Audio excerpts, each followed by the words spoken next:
మహాభారతంలో కొన్ని కథలు వింటుంటే ఒక్కోసారి ఓ చిన్న అవమానం కూడా ఎంత పెద్ద వినాశనానికి దారితీస్తుందో అనిపిస్తుంది. ఇవాళ మనం చెప్పుకోబోయేది సరిగ్గా అలాంటి ఒక కథే. గర్వం, ద్రోహం, ప్రతీకారం ఈ మూడింటి చుట్టూ తిరుగుతోంది. ఇద్దరు శక్తివంతమైన స్త్రీల మధ్య మొదలైన ఒక సంఘర్షణ ఏకంగా ఒక రాజవంశం తలరాతనే మార్చేసింది. వాళ్ళ అహం, ఆశయాలు ఢీకొన్నప్పుడు దాని ఫలితాలు తరతరాల వరకు వెంటాడాయి. అసుర గురువు శుక్రాచార్యుడు చెప్పిన ఈ మాటలు మనం చూడబోయే కథకు ఒక హెచ్చరిక లాంటివి. అంటే మనం చేసే పాపాలు అప్పటికప్పుడు ఫలితాన్నివ్వకపోవచ్చు, కాని సమయం వచ్చినప్పుడు అవి మెల్లగా మనల్ని, మన మూలాల్ని కూడా నాశనం చేస్తాయి. ఈ కథలోని ప్రతి ఒక్కరూ వాళ్లు చేసిన కర్మల నుంచి ఎలా తప్పించుకోలేకపోయారో ఇప్పుడు చూద్దాం. సరే, ఇక అసలు కథలోకి వెళ్ళిపోదాం. ఈ మొత్తం సంఘర్షణకు మూలం ఇద్దరు రాకుమార్తెలు. ఒకరికేమో బ్రాహ్మణ గర్వం, ఇంకొకరికేమో రాజ అహంకారం. వాళ్ళిద్దరి మధ్య చిన్నగా మొదలైన ఒక గొడవ ఒక పెద్ద సామ్రాజ్యం భవిష్యత్తునే ఎలా ప్రశ్నార్థకం చేసిందో చూద్దాం రండి. దేవయాని, శర్మిష్ఠ పేర్లు విన్నారు కదా. ఇద్దరూ చాలా శక్తివంతులే, కాకపోతే వాళ్ల బలాలు వేరువేరన్నమాట. దేవయాని బలం ఆమె తండ్రి మహర్షి శుక్రాచార్యుడి ఆధ్యాత్మిక శక్తి. మరి శర్మిష్ఠ బలం ఆమె తండ్రి అసురరాజు వృషపర్వుడి రాజ్యాధికారం. ఒకరిది జ్ఞానంతో వచ్చిన గర్వం, మరొకరిది అధికారంతో వచ్చిన అహంకారం. సరిగ్గా ఈ తేడాయే వాళ్ల మధ్య భయంకరమైన శత్రుత్వానికి కారణమైంది. ఒకరోజు వాళ్ల మధ్య మాట పెరిగింది. ఆ వాదన కాస్త పెద్ద ఘర్షణగా మారింది. అప్పుడు రాజకుమారి అనే అహంకారంతో కళ్ళు మూసుకుపోయిన శర్మిష్ఠ దేవయానిని దారుణంగా అవమానించింది. ఆ అవమానం దేవయాని గుండెలో ప్రతీకారమనే మంటను పుట్టించింది. ఆ మంట రాబోయే పెను విపత్తుకు మొదటి నిప్పురవ్వనమాట. ఇక్కడే కథ ఒక ఊహించని మలుపు తీసుకుంటుంది. ఇద్దరు రాకుమార్తెల మధ్య జరిగిన ఆ గొడవ ఇప్పుడు ఒక రాజును, ఒక రాజ్యాన్ని కూడా ఈ కథలోటి లాగబోతుంది. ఒక అడవిలో ఒక బావి దగ్గర జరిగిన ఆ ఒక్క సంఘటన వాళ్ళందరి తలరాతలను కలిపేసింది. అవమానంతో, దుఃఖంతో కుమిలిపోతున్న దేవయానిని అనుకోకుండా అటుగా వేటకు వచ్చిన యయాతి మహారాజు చూశాడు. ఆమె నిస్సహాయంగా కనిపించినా ఆ కలయిక ఆమె ప్రతీకారానికి ఒక కొత్త దారి చూపించింది. ఆ ఒక్క క్షణం వాళ్ళిద్దరి జీవితాలను శాశ్వతంగా మార్చేసింది. నిరాశలోనే ఆశ పుట్టడమంటే ఇదేనేమో. దేవయాని ఏడుస్తూ కూర్చోలేదు. తన అవమానానికి ప్రతీకారం తీర్చుకోవాల్సిందే అని నిర్ణయించుకుంది. శర్మిష్ఠ తనకు క్షమాపణ చెప్పేదాకా అసురరాజ్యానికి అస్సలు తిరిగిరానని భీష్మించుకుని కూర్చుంది. వెంటనే న్యాయం కోసం తన తండ్రి మహాశక్తివంతుడైన శుక్రాచార్యుడికి కబురు పంపింది. ఆమె పట్టుదలే రాబోయే తుఫానుకు తొలి సంకేతం. ఇప్పుడు చూడండి, శక్తి సమీకరణాలు ఎలా పూర్తిగా మారిపోతున్నాయో. ఒకవైపు అసురరాజు సైనిక బలం, మరోవైపు ఒక మహర్షి తపశ్శక్తి. రాజ్యాధికారం, ఆధ్యాత్మిక శక్తిని సవాలు చేస్తే ఏం జరుగుతుందో ఈ ఘట్టం మనకు కళ్లకు కట్టినట్టు చూపిస్తుంది. తన కూతురికి జరిగిన అవమానంతో శుక్రాచార్యుడు రగిలిపోయాడు.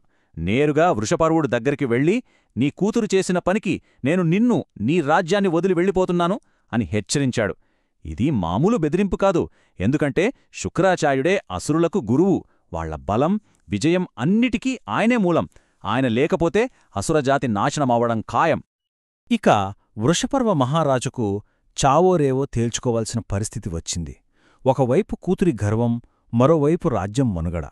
కూతుర్ని కాపాడుకుందామంటే రాజ్యం పోతుంది, రాజ్యాన్ని కాపాడుకోవాలంటే కూతుర్ని అవమానించాలి. ఇది నిజంగా ఒక అగ్ని పరీక్ష. ఏ నిర్ణయం తీసుకున్నా నష్టం తప్పదు. తండ్రి రాజ్యాన్ని కాపాడ్డం కోసం శర్మిష్ఠ ఊహించలేని త్యాగానికి సిద్ధపడింది.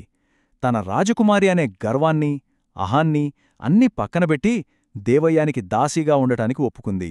నిన్ను ఎక్కడికి పంపినా నేను నీ వెంటే వస్తాను అని ఆమె అన్న మాటలు ఆమె ఎంతటి ఘోర అవమానాన్ని అంగీకరించిందో చెబుతున్నాయి.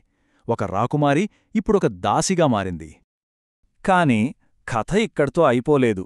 నిజానికి అసలు కథ ఇప్పుడే మొదలైంది. రాజభవనం గోడల మధ్య ఎన్నో ఏళ్లుగా దాగి ఉన్న పగ, ద్రోహం ఇప్పుడు బయటపడబోతున్నాయి. పాత గాయాలు కొత్తగా ఎలా మంటపెట్టాయో చూద్దాం. చూడండి, యయాతి దేవయానిని పెళ్లి చేసుకున్నాడు. శర్మిష్ఠ ఆమెకు దాసిగా వచ్చింది. కాని తెర వెనుక యయాతికి శర్మిష్ఠతో రహస్య సంబంధముంది. ఆ సంబంధం వల్ల వాళ్లకు 3 కొడుకులు కూడా ముట్టారు. ఇన్నాళ్లు దాచిన ఈ భయంకరమైన నిజం ఇప్పుడు బయటపడబోతోంది. ఇది అందరి జీవితాలను తలక్రిందులు చేయబోతోంది. ఈ వంశవృక్షమే రాబోయే సంక్షోభానికి కేంద్రం. అంటే యయాతికి 2 వేర్వేరు కుటుంబాలన్మాట. దేవయాని కొడుకులు యదు, తుర్వసు, శర్మిష్ఠ కొడుకులు ద్రుహ్యు, అను, పూరు. ఈ విభజనే రాజవంశంలో పెద్ద చిచ్చురేపింది. ఆ క్షణం ఎన్నో ఏళ్లుగా దాచిన ఆ నిజం బయటపడింది. దేవయాని ప్రపంచం ముక్కలైపోయింది. ఈ విషయం బయటపడటం కేవలం ఒక కుటుంబ రహస్యం వెలుగులోకి రావడం కాదు, ఒక భయంకరమైన శాపానికి తలుపులు తెరవడం కూడా. ఈ ద్రోహం యొక్క పర్యవసానాలు చాలా వేగంగా, వినాశకరంగా ఉన్నాయి.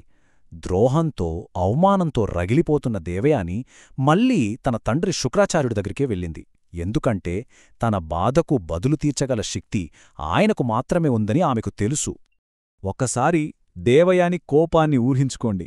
తన భర్త తననే కాదు, తన దాసితో రహస్యంగా ఒక కుటుంబాన్నే నడిపాడని తెలిస్తే ఆవిడ పడిన బాధ మాటల్లో చెప్పలేనిది. ఇది కేవలం ద్రోహంగాదు, తన ఉనికినే ప్రశ్నించే అంత అవమానం. అందుకే తన తండ్రి దగ్గరికి వెళ్ళి ఈ అన్యాయానికి తగిన శిక్ష వేయమని కోరింది. ఇక శుక్రాచార్యుడి కోపానికి హద్దులు లేవు. తన కూతురు జీవితాన్ని నాశనం చేసిన యయాతికి మరణం కంటే ఘోరమైన శిక్ష ఇవ్వాలనుకున్నాడు. యవ్వనంతో సుఖాలను అనుభవిస్తున్న రాజుకు బతుకుండగానే నరకం చూపించే శిక్ష విధించాడు. అంతే, శుక్రాచార్యుడి శాపం తక్షణమే పనిచేసింది. యవ్వనంతో తొనికిసలాడుతున్న యయాతి మహారాజు ఒక్క క్షణంలో భయంకరమైన ముసలివాడైపోయాడు. అతని యవ్వనం, శక్తి అన్నీ మాయమైపోయాయి. కాని అతని కోరికలు మాత్రం యవ్వనంగానే ఉన్నాయి. శరీరం వృద్ధాప్యంతో కుంగిపోయింది. అదుపు లేని కోరికలకు అతను చెల్లించిన భయంకరమైన మూల్యమిది. ఈ మాటలన్నది స్వయంగా యయాతే. అంతా కోల్పోయిన తర్వాత ఆయనకు తెలిసొచ్చిన జ్ఞానం ఇది. కోరికలను తీర్చుకుంటూ పోతే అవి అణగిపోవు, పైగా నెయ్యిపోసిన అగ్గిలా ఇంకాస్త ఎక్కువగా మండుతాయి అని గ్రహించాడు. ఆయన బాధనుంచి పుట్టిన ఈ మాటే ఈ కథలోని అసలైన నీతి. చివరగా ఈ కథ మన ముందు ఒక పెద్ద ప్రశ్నను ఉంచుతుంది. గర్వం, కోరిక ఈ రెండూ పోటీపడినప్పుడు చివరకు మూల్యం చెల్లించేదెవరు? దేవయాని తన గర్వానికి, యయాతి తన కోరికలకు భారీ మూల్యం చెల్లించారు. బహుశా ఈ భావోద్వేగాల పోరాటంలో గెలిచేవాళ్లు ఉండరేమో, నష్టపోయేవాళ్లు తప్ప.